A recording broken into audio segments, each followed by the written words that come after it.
Assalamualaikum warahmatullahi wabarakatuh. Di sini saya akan menyampaikan analisis mendalam atas IPO PT Abadi Lestari Indonesia Tbk. Perusahaan yang dikenal melalui merek produk kesehatan premiumnya, yaitu Real Food. PT Abadi Lestari ini resmi di Bursa Efek Indonesia dengan kode saham RLCO pada 8 Desember 2025. Menghimpun dana sebesar 105.000 miliar dengan melepas 625 juta lembar saham di 160 per lembar, mewakili 20% kepemilikan pasca IPO. Menarik saham ini langsung mencetak auto reject atas atau REA sebanyak 12 kali setelah listing. Sinyal antusiasme pasar yang luar biasa, namun kita tidak hanya melihat euforia pasar, kita akan juga bedah fundamentalnya secara kritis dan objektif. Jadi ada 6 bagian yang akan dibahas, yaitu profil perusahaannya, penggunaan dana IPO, kinerja keuangan dan kebijakan dividen, struktur kepemilikan dan dilusi saham, kemudian manajemen risiko, dan yang terakhir kesimpulannya. Jadi PT Abadi Lestari ini didirikan pada tahun 2014 dan mulai beroperasi sebagai eksportir sarang burung walet pada tahun 2016.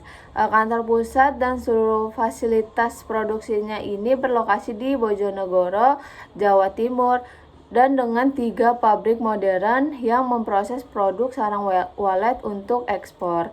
Yang menarik dari profil ini, pemimpin perusahaan ini yaitu Edwin Pranata, sang direktur utama dan pemegang saham pengendali. Ialah pengusaha muda berusia 34 tahun yang membangun bisnis dari nol menjadi perusahaan publik bernilai ratusan miliar rupiah. Sementara posisi komisaris utama itu dijabat oleh Ahmad Baikuni, yaitu mantan Direktur Utama Bank Negara Indonesia atau BNI. Kombinasi wirausaha muda dan bankir senior ini memberikan kredibilitas yang kuat bagi perusahaan. Kemudian dari sisi produk RLCO ini memiliki 2 segmen utama. Yang pertama itu mengekspor semi olahan sarang burung walet di bawah merek Lion Nest, Jet Nest, dan Crystal Nest. Produk premium untuk pasar, yaitu ada Tiongkok, Hong Kong, dan Amerika Serikat. Segmen ini menyumbang sekitar 88% pendapatan perusahaan.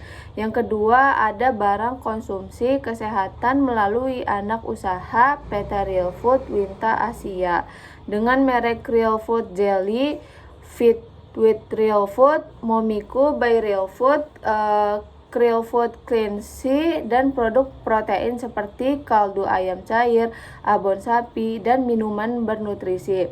Segmen ini sedang dalam fase ekspansi agresif. Dari sisi pasar, yaitu 89% pendapatannya berasal dari ekspor dengan Tiongkok sebagai pasar dominan dan hanya 11% dari pasar domestik. Ini adalah karakteristik bisnis yang membedakan RLCO dari emiten barang konsumsi lainnya di Bursa Efek Indonesia. Kemudian analisis penggunaan dana IPO-nya ini berdasarkan prospektus.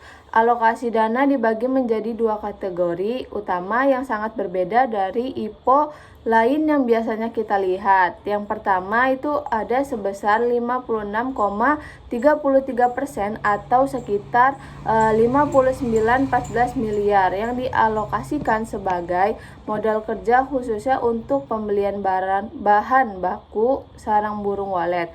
Ini bukan untuk membangun pabrik atau membeli mesin.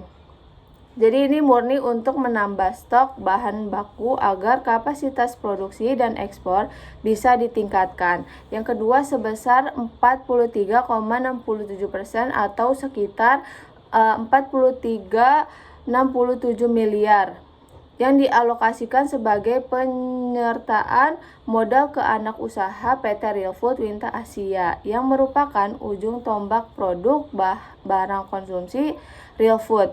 Nah, dana ini akan digunakan anak usaha untuk pembelian bahan baku, pengembangan, pengembangan produk, dan perluasan pasar. Jika dibandingkan dengan Jelly, mengalokasikannya 69,4% untuk capex fisik seperti mesin dan gedung. RLCO ini lebih memilih mengalirkan hampir seluruh dananya ke modal operasional. Terus apakah ini baik atau buruk? Jadi ini tuh sangat masuk akal karena bisnis inti RLCO ini bukanlah manufaktur modal padat, melainkan memprosesan dan perdagangan komoditas yang paling menghambat pertumbuhan. Mereka adalah ketersediaan stok bahan baku berkualitas, bukan kapasitas pabrik. Namun ada satu catatan penting yang perlu disampaikan, tidak ada alokasi untuk pelunasan utang bank. Per Mei 2025, total liabilitas RLCO ini masih mencapai 509 miliar, sangat besar dibandingkan ekuitasnya 176 miliar. Ini berarti perusahaan memilih untuk tumbuh dengan leverage yang tetap tinggi yang meningkatkan risiko finansial jika pertumbuhan terhenti. Kemudian ada anomali kinerja keuangan. Dari tahun 2022 sampai 2024, pendapatan RLCO ini tumbuh secara konsisten dari 379 miliar menjadi 466 miliar, menjadi 530 miliar. Tidak ada kontraksi, pertumbuhan padat sekitar 500 sampai 18% per tahun. Lalu pada periode Januari hingga Mei 2025, pendapatan kembali tumbuh 47,55% dibandingkan periode sama tahunnya sebelum menjadi 231 miliar. Proyeksi analisis untuk setahun penuh 2025 ini mencapai 635 miliar. Sejauh ini tidak ada anomali, tapi laba bersihnya pada periode yang sama, Januari sampai Mei 2025, laba bersihnya ini melonjak menjadi 608%, dari hanya 1,74 miliar menjadi 12,33 miliar untuk setahun penuh 2025. Laba bersih dilaporkan mencapai 40,98 miliar. Naik menjadi 325% dari tahun 2024. Jadi yang menyebabkan laba ini bisa tumbuh jauh lebih cepat dari pendapatan ini ada dua faktor utama. Yang pertama, penggeseran bauran produk. RLCO ini semakin banyak menjual produk barang konsumsi real food yang margin keuntungannya jauh lebih tinggi dibanding sarang walet mentah. Semakin besar porsi produk bernilai tambah, semakin tebal juga margin bersihnya. Yang kedua, ada skala efisiensi. Dengan infrastruktur yang sudah terbangun, pertumbuhan pendapatan 47% tidak memerlukan kenaikan biaya, tetap yang proporsional, sehingga laba tumbuh lebih cepat. Jadi perbedaan penting dengan Jelly atau anomali RLCO ini jauh lebih sehat.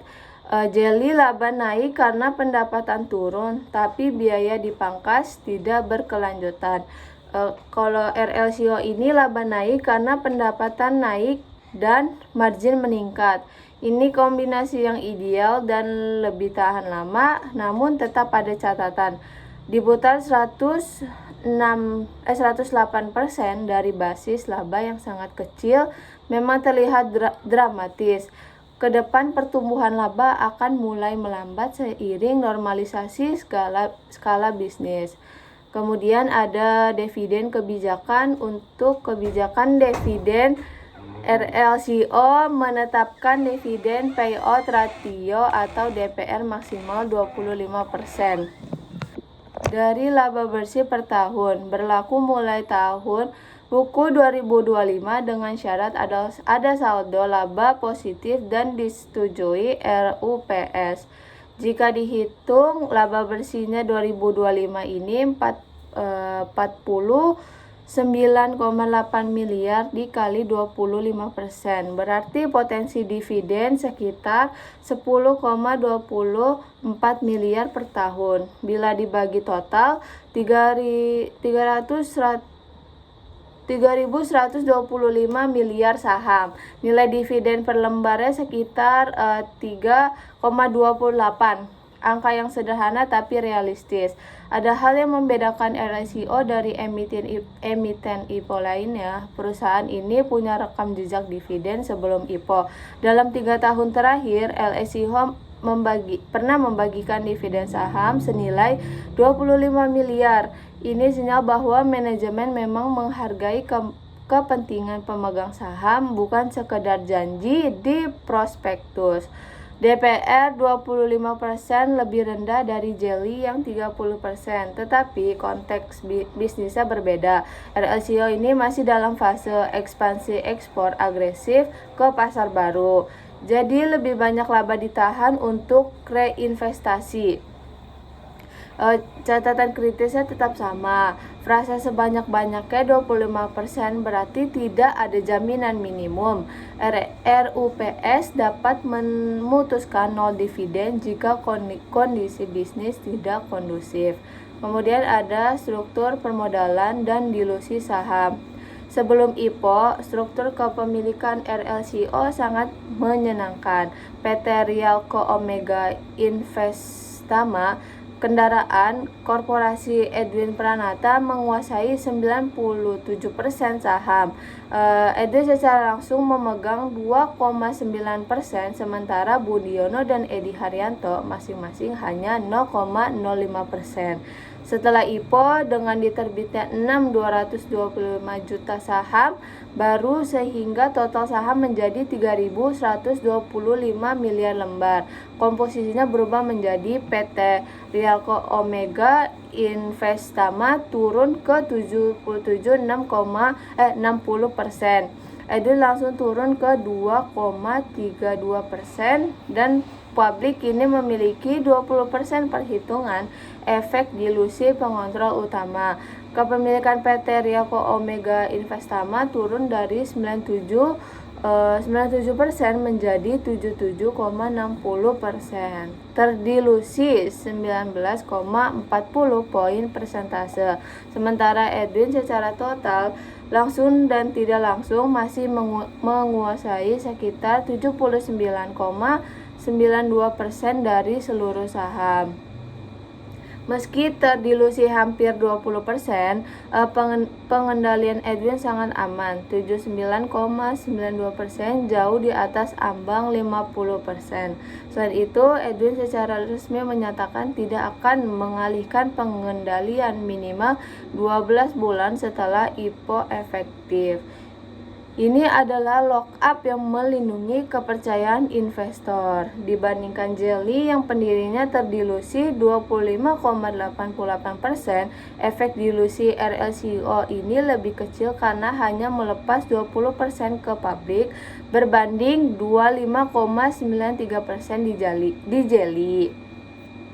Ini menguntungkan pemegang saham lama karena terkendali lebih terjaga, namun likuiditas saham di pasar sekunder jadi lebih terbatas.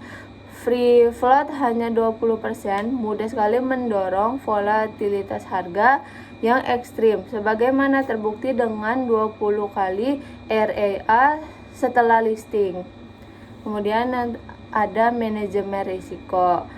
Risiko yang pertama itu ketergantungan pada satu komoditas dan satu pasar ekspor tinggi. 89% pendapatan RLCO berasal dari ekspor dan sebagian besar ke Tiongkok. Sarang burung walet merupakan komoditas yang harganya sangat fluktuatif tergantung kebijakan kepabeanan Tiongkok dan kondisi ekonomi konsumen premium di sana.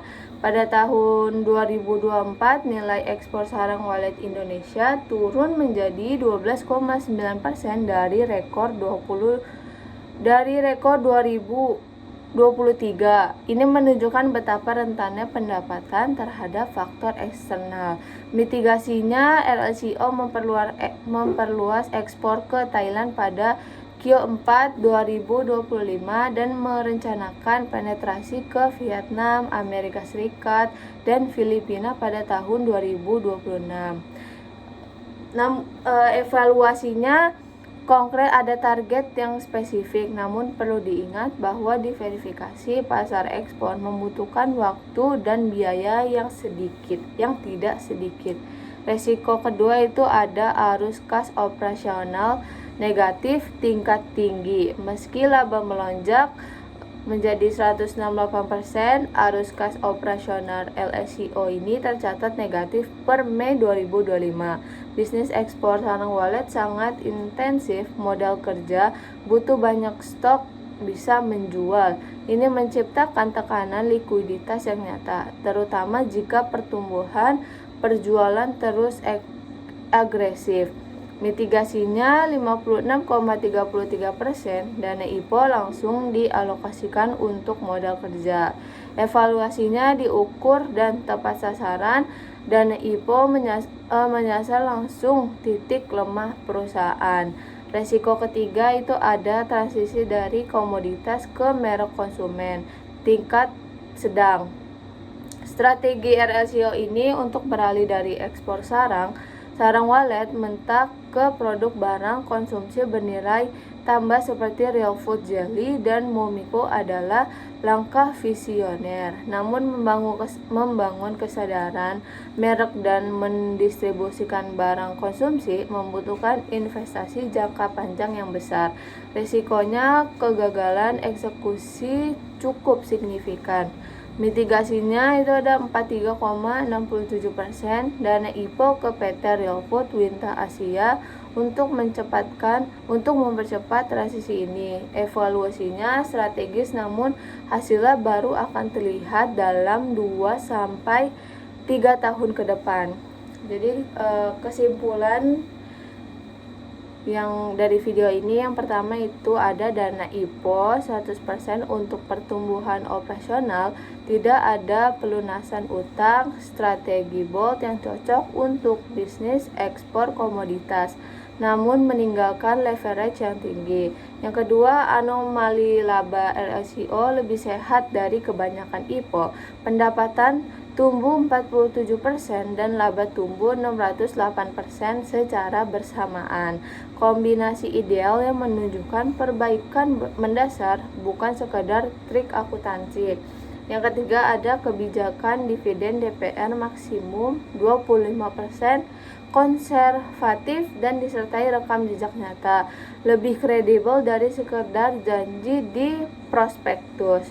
Yang keempat, dilusi kepemilikan terkendali di angka 19,4%.